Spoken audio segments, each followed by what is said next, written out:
Hey YouTube, this is Moogle847, and this is gonna be my first movie review! Yay! Alright, so, due to the fact that we have Star Wars Episode 7, The Force Awakens, coming out this Friday, 4 days away, folks, 4 days! Awesome! I will see it eventually. Alright, so don't worry about that. But I will say that I am looking forward to it, so I've decided that I'm gonna go ahead and do reviews of the Star Wars saga. And yes, I will start with the prequel trilogy, and I am going to do this from the point of view of someone who has never seen the series before. And now I will say I might do some spoilers, so if you don't want the spoilers and want to actually watch this movie for what it is, I do not blame you. Go ahead. Just turn the tape off, go ahead or tape. Shows how old I am. Just turn the recording off for a minute. Just watch the movie, and then come back and watch my review. I believe me, this is gonna be on my channel. I can wait, so that's totally fine. But yes, I have seen the original trilogy and the prequel trilogy, and I will say that the original trilogy is better in a lot of ways. That's not a problem. Believe me, I'm an old school person. So anyway, so with this movie, or with this first review, we are going to, of course, talk about Star Wars Episode 1, Phantom Menace. And, yes, and just in case, there's the back cover. Isn't it nice? It's pretty. Yeah, it's 2-disc. It's nice. Anyway, so, like I said, good. It's an okay movie. It's pretty good. But, basic story, you've got these two Jedi Knights played by Liam Neeson and Ewan McGregor, and they are playing Qui-Gon Jinn and Obi-Wan Kenobi. Qui-Gon Jinn, he's there. Obi-Wan Kenobi, he's going to be there for a while. There you go. So, these characters are tasked to go save a queen from, or the queen that lives on the planet of Naboo, whatever you want to pronounce it, and they are supposed to say, kind of help them out from a group of people from an area that just call themselves the Trade Federation. Very original names, Mr. Lucas. Anyway, so the Trade Federation. Anyway, the Trade Federation goes up, and they've blockaded this planet. So these two Jedi are going up to try to help them out, and there's suddenly an invasion. The Jedi do pick up an extra character that is more annoying than Fi from The Legend of Zelda Skyward Sword, but we'll do that review somewhere in the future. Now, the characters escape Naboo and end up having to go to Tatooine because their hyperdrive generator is broken and is leaking fuel, and they will not have enough fuel or will not be able to make it to Coruscant, which is the home of the Republic, in time to do anything. So what they decide to do, they try looking for the parts they need on Tatooine. But unfortunately, the Republic currency they have is not good. Enter our actual hero for this entire story, Anakin Skywalker, played by Jake Lloyd. Oh, and I should point out the Queen is played by Natalie Portman, and she's good. She's good enough, but unfortunately, as the Queen, she's just kind of bleh. Sorry, it's just the way they have these them portraying the Queen.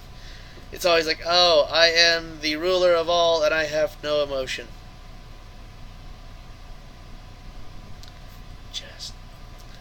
It makes me wish that Bruce Campbell is playing that role suddenly. Yeah, I mean, I would pay to have Bruce Campbell dress up as a queen and then doing that. It's just hilarious. I will say the outfits they have were nice. Anyway, yeah. So anyway, so you have this little boy named Anakin Skywalker, played by Jake Lloyd, and I will say that I think that he is okay as Anakin Skywalker. The only problem is, I will blame the director and the writer before I blame this guy on his acting. Granted, I don't know if I've seen him do anything else since this. I did have a roommate that actually played sports with the guy, or when he was on another team. But other than that, that's all I got on that one. But like I said, Anakin Skywalker decides to help them out, and he helps them by entering into a set of pod races, or at least one pod race. And the pod race, well, this, like I said, this is the back cover, and those are the pod races right there. Look at that. Isn't that amazing? Just two big engines, little tiny cockpit, and little tendril holding the two engines together, then tethered onto the cockpit. So yeah, they have this race sequence. They get the money they need. They then fix get the new generator. The boy ends up tagging along after they free him because he was a slave, and they take him to Coruscant with them, where they meet up with Senator Palpatine. And Senator Palpatine is going to try to help them do something to save them from this invasion. Sadly, though, the Republic does not agree. So the Queen decides to go back with the Jedi, as well as this other character, this like I said, this character they picked up, Jar Jar, and they decide to go back and try to get help from the army that is from the race that Jar Jar Binks is. So the army comes up, they help them out. A lot of stuff happens, and I'm not going to spoil the ending and I'll just let you guys watch from there. Now, from a technical standpoint, this was the CG effects of 2000, so they're not impressive, but yeah, at least they told the story as best they could. So I'm not going to fault them on that. I do love the surprise cameos during the races with voiceover, or with one of the voiceover announcers being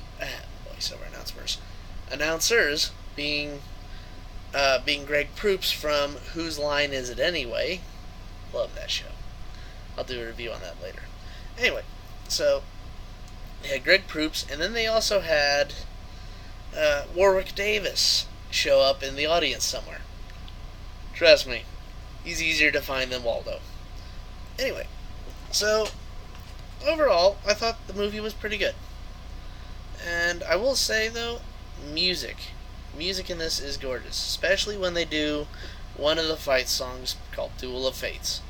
Now, the music is written by John Williams, and believe me, that man, I think he's in his 90s. He's still writing music, and it's every single time. I mean, you can find those little idioms in his music.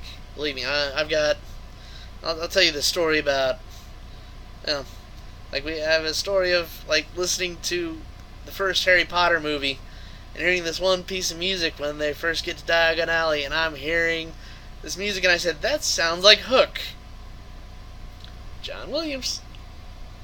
So, John Williams doing that, and believe me, I am looking forward to hearing his score for The Force Awakens, because he is doing the score for that one. Can't wait.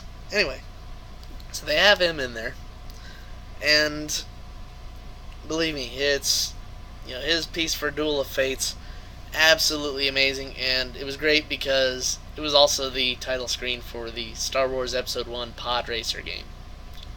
Love that game. Good game on the N64. And we'll say Ben Quadraneros was incredibly broken on that. So, like I said, overall I think it's a good movie. I think it's a good enough movie. It's not, like, super amazing. Believe me, I have seen far better films, but it's good enough. It's an introduction. I do kind of wish they had done a little bit more, but whatever. That's fine. But it's good enough.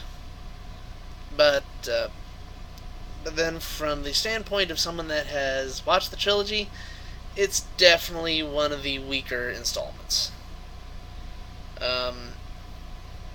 It wasn't terrible. by any means. I mean, I know there's a lot of haters out there, but that's alright. Like I said, for me, I'm more of a Star Trek fan anyway, so there's no real complete hating of the Star Wars franchise from me. But, anyway, as I just can kind of conclude things here, Star Wars Episode 1 is not bad. It's a fun enough movie, and I do recommend that people try to watch it. Alright. Well, this is Moogle847, signing off.